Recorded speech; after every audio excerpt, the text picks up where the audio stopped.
भक्तों से जय श्री कृष्णा, राधे राधे।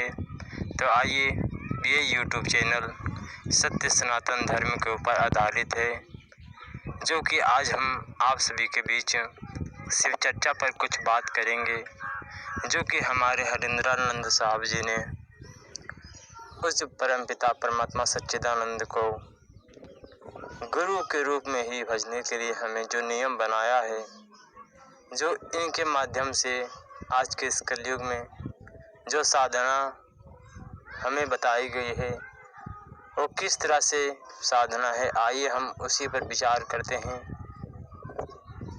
तो आइए हम अब चलते हैं शिव चर्चा की ओर।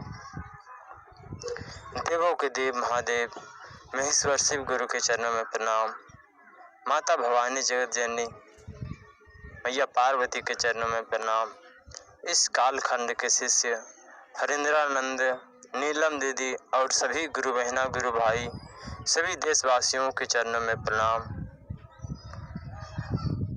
हमारे जो हरिंद्रानंद साहब जी ने है, उन्होंने 3 सूत्र दिया है, जो कि उस परमपिता परमात्मा को गुरु के रूप में हमें भजने का जो नियम बताया है, 3 नियम दिया है।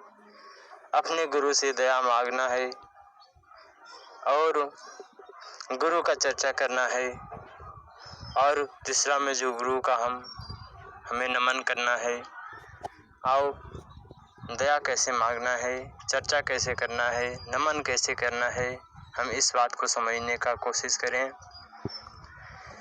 दया में हमें प्रभु से यही मांगना चाहिए कि हे शिव गुरु, आप हमारे गुरु हो, हम आपका शिष्य हैं। बल्कि इस संसार में सभी आपका शिष्य ही है, लेकिन हमने आपको मूल रूप से गुरु बनाया है। हमारी आशा बस आप पर ही है प्रभु। हे गुरुदेव भगवान, हमें सत्य का मार्ग दिखाओ, हमें अपनी इस माया के संसार से अपनी ओर ले चलो, अपनी भक्ति की ओर ले चलो, अपने द्वार की ओर ले चलो। हमें इस संसार से मुक्त करो प्रभु, मुक्त करो। और दूसरा में कहा गया है कि चर्चा करना है, तो ज़्यादा से ज़्यादा हम अपने महेश्वर शिव गुरु की चर्चा करें। शंकर भगवान इस धरती पर आए हैं, जो भगवान का अनेकों तीर्थ यात्रा है, हम उन तीर्थ यात्रा की चर्चा करें। हम भगवान का जो रूप है, उन रूपों का चर्चा करें। भगवान का जो रूप है, नाम है, जो अनेकों नाम अनेकों रूप में हमारे शंकर भगवान विराजमान है, क्योंकि राम कृष्ण हरि नारायण भगवान सच्चिदानंद परम ब्रह्म परमात्मा, हर और हरि में कोई भेद नहीं है, बस रूप अलग है, नाम अलग है, लेकिन शक्ति परमात्मा की एक ही है। प्रभु की जो शक्ति है, प्रभु का जो प्रेम है, वो एक ही है। इसलिए हमें प्रभु में कोई भेदभाव नहीं करना चाहिए, और ज़्यादा से ज़्यादा हमें प्रभु का चर्चा करना चाहिए, हमें अपने गुरुदेव भगवान का चर्चा करना चाहिए।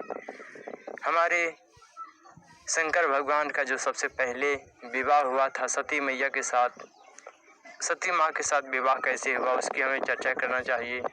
फिर सती माँ जब भस्म हुआ था, तो फिर माता पार्वती के साथ विवाह कैसे हुआ, उसकी हमें चर्चा करना चाहिए। फिर कार्तिक जी महाराज और गणेश जी महाराज, उसका पुत्र कैसे बना, उसकी हमें चर्चा करना चाहिए।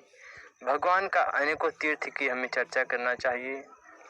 और तीसरा में कहा गया है कि नमन करना है, तो नमन के लिए बहुत सुंदर बात कहते हैं हमारे संत जनों कि राम राम जपते रहो जब तक घट में प्राण, कभी तो दीन दयाल का फनक पड़ेगा कान, फनक पड़ेगा कान।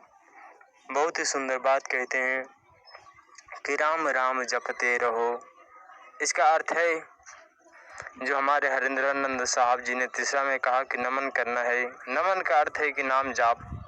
भगवान का जो नाम है शंकर भगवान, जो कि अनेकों नाम है, शिव गुरु, शंकर भगवान, भोलेनाथ, महाकाल प्रभु, अनंत प्रभु का नाम है, रामेश्वरम भगवान, बैजनाथ प्रभु, बाबा कागनाथ प्रभु, भैरवनाथ प्रभु, अनंत प्रभु का तीर्थ है, अनंत प्रभु का नाम है। हम प्रभु का नाम ओम नमः शिवाय का मंत्र से नहीं जप सकते हैं, क्योंकि ओम लगाने के बाद ये महामंत्र बन जाता है। इसलिए हमें नमः शिवाय से ही प्रभु का नाम जाप करना चाहिए। शंकर भगवान का नाम नमः शिवाय से करना चाहिए। और राम नाम हमें राम राम से ही जपना चाहिए, क्योंकि श्री राम ये नाम है। इसलिए श्री कृष्ण, श्री राम, श्री राधा ये नाम हो गया है। इसलिए हमें भगवान का नाम किसी भी अवस्था में जपते रहना चाहिए। हम खाते पीते सोते बैठते किसी भी अवस्था में हम प्रभु का नाम जप सकते हैं। लेकिन अगर हम महामंत्र को अगर जपते हैं तो हमें शुद्ध अवस्था में ही प्रभु का महामंत्र का उच्चारण करना चाहिए। इसलिए आइए हम बड़े प्रेम भाव के साथ प्रभु का नाम जाप करते हुए, प्रभु की भक्ति सेवा गुणगान करते हुए हम अपने इस मानव जीवन को, जिंदगी को बिताने की कोशिश करें। क्योंकि ये मानव तन जो हमें मिला है ये बड़े भाग्य से मिला है। मानव तन अनमोल रे, व्यर्थ में इसे न घोल रे। अब जो मिला है फिर न मिलेगा, ना जाने क्या होए रे, ना जाने क्या होए रे। बड़े के तो आइए हम अपनी वाणी को विराम देते हैं। जय श्री राम, जय श्री राम।